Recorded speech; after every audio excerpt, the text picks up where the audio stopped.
আসসালামু আলাইকুম সবাইকে। আপনারা সবাই কেমন আছেন? আশা করি ভালো আছেন। আমরাও আল্লাহর রহমতে ভালো আছি। তো প্রতিদিনের মতো বন্ধুরা আজকেও হাজির হলাম ছোট্ট একটা ব্লগ নিয়ে। তো আজকে সকাল থেকে ব্লগটা শুরু করতেছি, আর সকাল থেকে যা যা করব আপনাদের সঙ্গে শেয়ার করব। তো বন্ধুরা দেখতেই থাকুন। আমি এখন ওর বাবা নাস্তা নিয়ে আসছে, যে নাস্তা ঝটপট করে রেডি করব, কারণ আজকে বন্ধের দিন। তো এর জন্য বাইরে থেকে নাস্তা নিয়ে আসছে। তো এই তো নাস্তা যে রেডি করব। বাজারের সাথে নিয়ে আসছে এখানে পরোটা, ডাল ভাজি, কারণ গতকাল শুক্রবার আয়ন রুটি খেয়েছে, আজকে পরোটা খাবে বন্ধের দিন। ওর বাবার বন্ধ থাকলে আয়নের বায়না হয় পরোটা খাওয়ার। তো পরোটা, ডাল ভাজি আছে। আমি এখন ডিম আমলেট করে নেব, করে নাস্তা ওদেরকে দিয়ে দেবো। আর আজকে না আমরা অনেক বেলা হয়ে উঠছি, কেউ টের পাইনি, এত একটা শান্তির ঘুম দিয়েছি যা বলার মতো না। তো বাজারগুলো এক সাইডে রেখে তাড়াতাড়ি করে নাস্তা টেবিলে সাজাবো, কারণ বাচ্চাদেরকে খেতে দেবো তাড়াতাড়ি। তো এই তো আমাদের সকালের নাস্তা রেডি হয়ে গেছে, কেনা নাস্তা। ঝটপট করে আমি এই যে ডিম আমলেটটা করে নিয়েছি।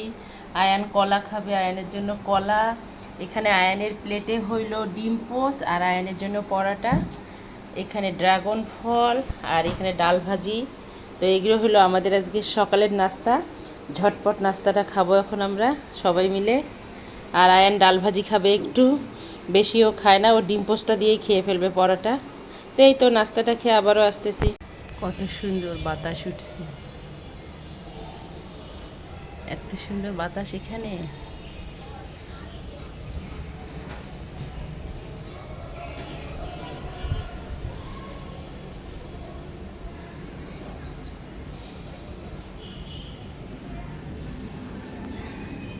শেষ করে টুকিটাকি যা কাজ ছিল করে নিলাম। আর এখন এখানে নিয়েছি আমি পোয়া মাছের শুটকি। তো লটকের শুটকি, ছুরি মাছের শুটকি ভুনা করে খাওয়া শেষ। এখন বাকি আছে পোয়া মাছের, শেষ হয়নি, আরও আছে, ওগুলো সব ফ্রিজে রেখে দিচ্ছি। মোট 2,500 না 3,500 টাকা শুটকি আনছে ওর বাবা। তো এই তো পোয়া মাছের শুটকি আজকে নিলাম। তো এটা এখন আমি ভুনা করব। তো আমার ঘরে সবাইরই পছন্দ, এই জন্য শুটকিটাই ভুনা করব এখন। তো দেখি কি দিয়ে ভুনা করা যায়, যদি ফ্রিজে কোনো সবজি থাকে সেটা দিয়ে ভুনা করে নেব। এখন আমি কেটে নিচ্ছি, আর দুটো আছে, দুটো কাটলে শেষ। শুটকি দিয়ে কি রান্না করব এটা চিন্তা করতে করতে ফ্রিজ খুললাম। আমার ফ্রিজটা এখন মনে হয় জাদুর বাক্স হয়ে গেছে। নতুন ফ্রিজটা প্রথমে ভালো লাগে নাই, এখন ভালোই ফ্রিজটা লাগতেছে আর কি।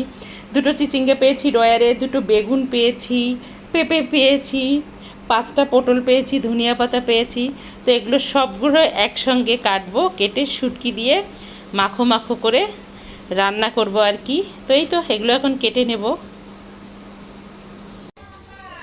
তো এই তো এখানে তেল দিয়েছি, এখানে শুটকি ধুয়ে নিয়েছি, আর এখানে নিয়েছি এই যে সবজিগুলো কেটে নিয়েছি সুন্দর করে, এটা দিয়ে শুটকিটা রান্না করব। এখন আমি এখানে দেব কাঁচামরিচ, রসুন, পেঁয়াজ একবারে দিয়ে শুটকিটা ভুনা করে নিয়ে তারপর আমি সবজিটা দিয়ে দেব।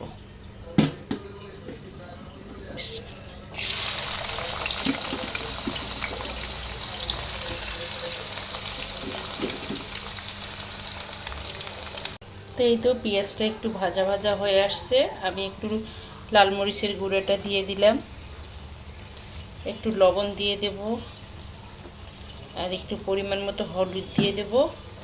আর আমি এখানে লাস্টে দিয়ে দেব একটু ভেজে নেওয়া যে জিরার গুঁড়াটা, ওটা। আর আমি কিছু দেই না শুটকিতে। তো আমি এখন শুটকিগুলো দিয়ে দেব, একটু ভুনা করে নিয়ে তারপর সবজিটা দিয়ে দেব। তো আমি এভাবেই রান্না করি, তো যেভাবে রান্না করি সেভাবে আপনাদের সঙ্গে শেয়ার করতেছি। ওই যে প্রতিদিনের মতো একটা কথা বলি, এক একজনের রান্না এক এক রকম। এখন আমি আমার ঘরে যেরকম করে রান্না করি সেটাই আমার পরিবারের সবার পছন্দ। আমি যদি এখন অন্যের রান্না দেখে বলি আপনি এরকম করে রান্না করছেন কেন, তাহলে কি হবে বলেন? যার যার পরিবারে যে যে যেরকম করে খায় সেরকম করে রান্না করতে হয় আমাদের গৃহিণীদের। এই তো তেলটা একদম হয়ে আসলে আমি তারপর সবজিটা দিয়ে দেব। তো সবজি দিয়ে শুটকি রান্না করলে কিন্তু দারুণ লাগে খেতে, তাই না? বিভিন্ন প্রকারের সবজি সাথে শুটকি যদি মিক্স হয়। হয়ে গেছে, আমি এখন সবজিগুলো দিয়ে দেব, দিয়ে ঢাকনা দিয়ে রাখবো। তো সবজি থেকে এমনিতেই পানি বের হবে, সবগুলো সবজি হলো পানি নরম। তো এই তো একদম সবজি দিয়ে মাখো মাখো হয়ে গেছে। আমি এখন ধনিয়া পাতাটা দিয়ে দেব, আমি এখন রান্নাটা, এই শুটকি রান্নাটা করে রেখে সবজি দিয়ে শুটকি রান্নাটা মাখো মাখো হয়ে গেছে, আমি ধনিয়া পাতা দিয়ে দিলাম। আর এভাবে সবজি দিয়ে যদি পোয়া মাছের শুটকি রান্না করা যায় না, ভাত একটু বেশিই লাগবে, ভাতটা চাল একটু বেশি দেওয়া লাগবে ভাতে, এরকম অবস্থা। এত সুন্দর হয়েছে খেতে, কি বলবো, দারুণ দারুণ, কিচ্ছু লাগবে না, জাস্ট এটা দিয়েই খাওয়া হয়ে যাবে। তো পোয়া মাছের শুটকি দিয়ে, এই তো সবজি, 4 প্রকারের সবজি দিয়ে পোয়া মাছের শুটকি রান্না করলাম। পেঁপে, বেগুন, তারপর এখানে চিচিঙ্গা আর পটল আছে। তো এত সুন্দর একটা ঘ্রাণ বের হচ্ছে না, একদম হয়ে গেছে। আমি এখন বাকি রান্না সেরে নেব। শুটকিটা রান্না করা শেষ হয়ে গেছে। আমি এখন ডাল রান্না করব, পাতলা ডাল। আর গতকালকে রাতে রান্না করছিলাম কই মাছ, তো কই মাছ ভুনা করছিলাম, তেল কই করছিলাম, ওটা দিয়ে খেয়েছে সকালে আয়ান, খেয়ে স্কুলে গিয়েছিল, এসেও খেয়েছে। তো এই তো এখন আমি ডালটা রান্না করে নেব। ডালটা রান্না হয়ে গেলে মুরগির মাংস ভিজিয়েছি, মুরগির মাংসটা রান্না করে নেব। আর আমি এই ভিডিওটা করতেছি শনিবার, এটা আমি রোববারের দিন আপলোড করব।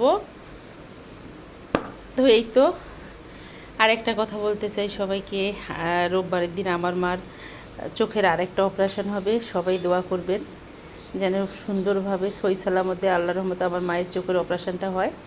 তো একটা তো হয়েছে, আর একটা রোববারের দিন হবে। তো এই জন্য মনটা খুব খারাপ। সবাই দোয়া করবেন, যারা আমাকে ভালোবাসেন সবাই আমার মায়ের জন্য দোয়া করবেন। তো এই তো এখন ডালটা বসাই দেব। ডালটা ধুয়ে বসিয়ে দিলাম, ডালটা হয়ে গেলে মাংসটা রান্না করব। মাংসটা ধুয়ে রেডি করে রেখে দিয়েছি, হলুদ দিয়েছি, লাল লাল দেখাচ্ছে কেন জানি ডালটা, এখনও কাঁচা আছে এজন্য। বাইরে যা রোদ উঠছে, প্রচণ্ড রোদ, আজকে সবার অবস্থা খারাপ। বৃষ্টি আসলে সবাই বিরক্ত হয়, রোদ আসলে আবার সবাই বিরক্ত হয়, প্রচণ্ড রোদ এখন পর্যন্ত। এই তো ডালটা বাগার দিয়েছি, ডালটা সেদ্ধ হয়ে গেছে। আর ওর বাবা বলছে যে ঘন খাবে ডাল, পাতলা বেশি খাবে না, তো একটু ঘন করে নিয়েছি, হয়ে গেছে। আমি এটা এখন নামিয়ে নেব, নিয়ে মুরগির মাংসটা রান্না করব তাড়াতাড়ি করে, দিয়ে বাচ্চাদেরকে খেতে দেব। হয়ে গেছে, আদা বাটা, রসুন বাটা, পেঁয়াজ বাটা দিয়ে দিয়েছি।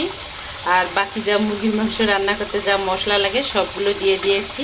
তো তেলটা উপরে উঠে আসছে, একটু পানি দিয়ে কষায় নিচ্ছি মশলাটা। এখন মুরগির মাংসগুলো দিয়ে দেবো। তো আজকে মুরগির মাংসটা ভেজে নিলাম না, মশলা কষায় একবারে রান্না করে নিচ্ছি, কারণ ভাজতে ইচ্ছে করতেছে না কেন জানি আজকে আমার। তো বেশি করে নিয়েছি, কারণ আগামীকালকেও যেন বাচ্চাদের হয়, খেয়ে যেন বাচ্চারা স্কুলে যেতে পারে। আমি একটু সবসময় বেশি করেই রান্না করি রেখে দেয়, ওরা দুপুরে খায়, রাতে খায়, সকালে থাকে, খেয়ে স্কুলে যায়, আবার আমি দুপুরে রান্না করি, তাহলে আমার একটু ঝামেলাটা কমে। কারণ যেহেতু আমাদের এদিকে সবসময় গ্যাস থাকে না। তো এই তো তেলটা দিয়ে কষাই নেব ভালো করে, কষাই নিয়ে পানি দিয়ে দেব। রান্নাটা হয়ে গেলেই বাচ্চাদেরকে খেতে দেব। তো এই তো আমাদের দুপুরের খাবার রেডি হয়ে গেছে। এই যে এখানে মুরগির মাংসটা রান্না করে নিয়েছি, এখানে সবজি দিয়ে 4 প্রকারের সবজি দিয়ে পোয়া মাছের শুটকি রান্না করেছি, এখানে সাদা ভাত, আর এখানে হলো পাতলা ডাল। তো আজকে দুপুরের আমাদের খাওয়া হলো এগুলো দিয়ে খাবো। আমি খাবো এই যে এটা দিয়ে। এটা এত মজা হয়েছে যা বলার মতো না, দারুণ হয়েছে খেতে। ওই যে আবারও বলতেছি যে এরকম করে 4 পদের সবজি দিয়ে পোয়া মাছের শুটকি রান্না করলে ভাত অনেক লাগবে, 1 প্লেট না 2 প্লেট খাওয়া যাবে, এত মজা হয়েছে খেতে। মাংসটাও আজকে দারুণ হয়েছে খেতে, যেমন দেখতে হয়েছে তেমন খেতেও দারুণ হয়েছে। আমি একটু ঝোল খেয়ে দেখেছি, খুবই মজা হয়েছে। আর এখানে এই যে মাখো মাখো করে পাতলা ডাল, না ঘন ডালেই করে নিছি আজকে। তো এইগুলো হলো আজকে আমাদের দুপুরের খাবার। তো খাবারটা খাবো, খেয়ে একটু রেস্ট নিয়ে অর্ণাকে আনতে যাব, অর্ণাকে নিয়ে এসে তারপর চা নাস্তা খেয়ে পড়তে বসাবো।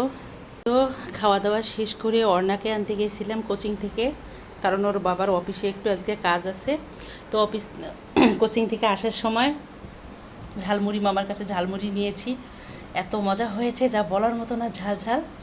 আর এখানে নিয়েছি ছমুসা। তো 2025 সালে 2 টাকার ছমুসা পাওয়া যায়, আমি জানতাম না। আয়নের স্কুলে ভাবিরা প্রতিদিনে আলোচনা করে, খুবই নাকি মজা ওনাদের ওইদিকে পাওয়া যায়।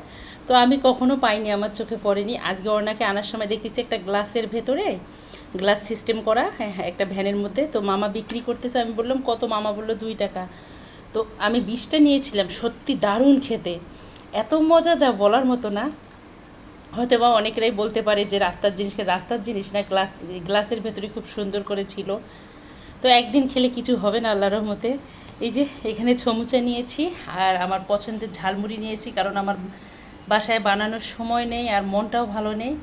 এই জন্য ভাবলাম যে নিয়ে যাই, বিকেলে চায়ের সাথে খাবো। আর ওর বাবা তো এখনও আসে নাই, আসলে ওর বাবা তো সাথে নাস্তা নিয়েই আসে। তো এক আপু বলছে আমরা বাহিরের নাস্তা খুবই খাই, বেশি খাই না আপু, শুধু বিকালবেলায় মাঝে মধ্যে একটু খাই, প্রতিদিনে খাই না। তো এই তো আমার এই ভিডিওটা যদি দেখতে দেখতে কোনো বন্ধুর ভালো লেগে থাকে, প্লিজ আমার চ্যানেলটাকে সাবস্ক্রাইব করবেন, অর্নাস মমের সঙ্গে থাকবেন, লাইক কমেন্ট শেয়ার করবেন। আর আমরা এটা খেয়ে খাবো চা, তারপর আয়নকে পড়তে বসাবো, অর্ণা পড়তে বসবে। তো এই তো সারাদিন যা করলাম আপনাদের সঙ্গে শেয়ার করেছি বন্ধুরা। তো সবাই ভালো থাকবেন, সুস্থ থাকবেন। আর আবারও বলে আমার মায়ের জন্য সবাই দোয়া করবেন, আমার মা যেন তাড়াতাড়ি সুস্থ হয়ে যায়। তো সবাই ভালো থাকবেন, আল্লাহ হাফেজ, আসসালামু আলাইকুম।